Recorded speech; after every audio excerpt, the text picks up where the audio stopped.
You've got meetings to lead, and more importantly, you hope that your team is going to have fun working together and be more productive. Then you might like to know about my secret weapon for effective teamwork, fun icebreakers. And you can use these with your team at your next meeting. And you'll see the third one, it's a game changer. Oh, and by the way, if you would like to actually see me use one of these icebreakers in action, then come join me at my interactive workshops. I have them every month. They're absolutely free to help you with very concrete business situations in English. And you can sign up to get your invitation to them in the link that's below this video.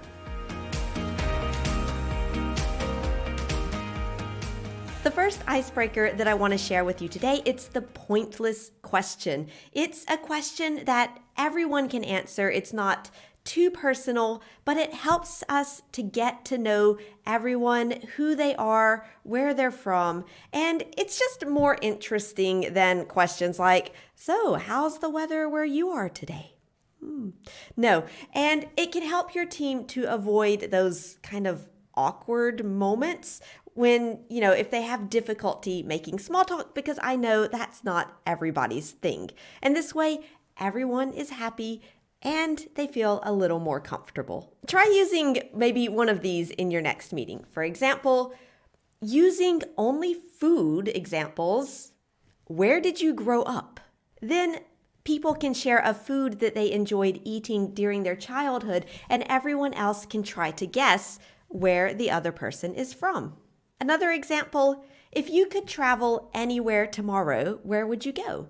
And this is just something that's a chance to share something fun and, not too personal. And you can also just ask totally silly questions like, if you were a drink, what would you be? Hot tea, coffee, horchata, I don't know. I mean, if somebody asked me that question, I'm trying to think, what do I drink all the time? It would probably be a cup of hot tea because I feel like I drink tea all the time. Again, just a fun question, totally silly. The answer doesn't matter, but hey, it's a change from, again, the normal, how's the weather where you are today? How are you doing? Etc. Now, maybe you're thinking, yeah, but okay, meetings, we want to get in, we want to be effective, we have no time to waste, small talk, I don't like it, I don't care. Sure, I understand that. But, when we look at the neuroscience behind these types of things, taking the time to build these connections with other people, to relax the atmosphere, what it actually does is help to lower what we call the affective filter. And this is that sort of barrier or hesitation that people can have when they're interacting with each other because they're, so like they're putting a barrier in between themselves and the other person. And taking a little time to make a little small talk, to have a little fun, it's going to decrease that barrier so that the discussions in the meeting, the important discussions, actually are more honest and more effective.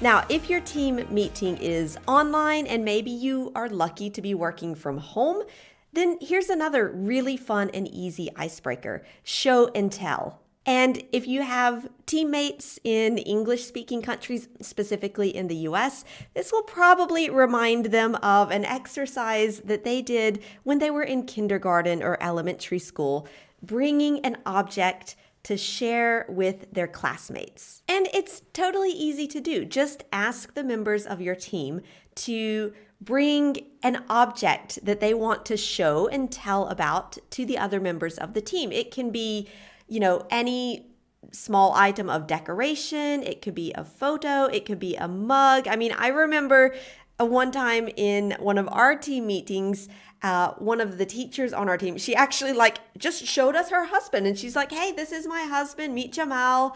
And he was like, oh, hi, Christina. Hi, everybody. And it just helped for us to know a little more about them and to, again, relax that atmosphere, create that personal connection. And I mean, that That event was, I don't know, like 3 years ago, and we still remember it because that's the power of show and tell.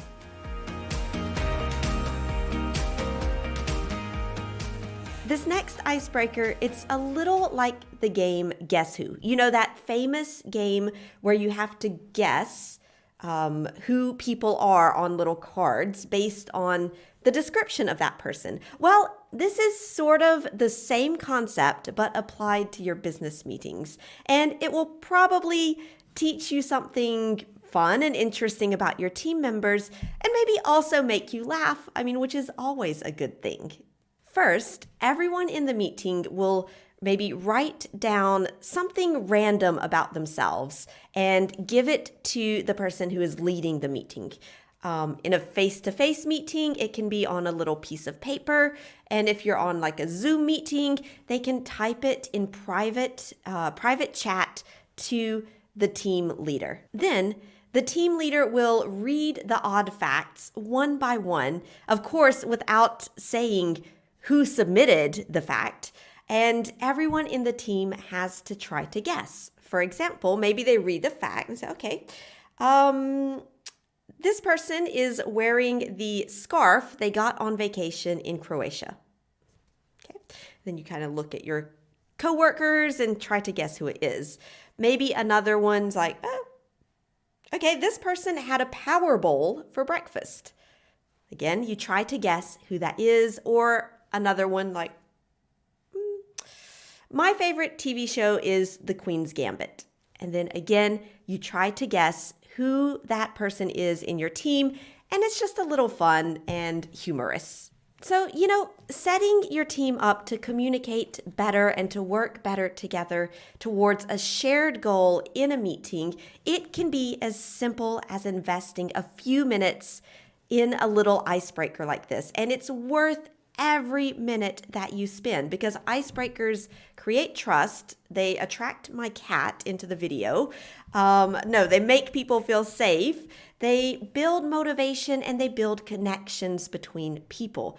They help your team to be more efficient and ready to be honest, but also to take risks. And that means that you're probably more likely to reach your goals. Now, do you run meetings or lead teams in English? If so, I would love to invite you to my next live interactive workshop where we're going to talk about how to work with your American teammates specifically.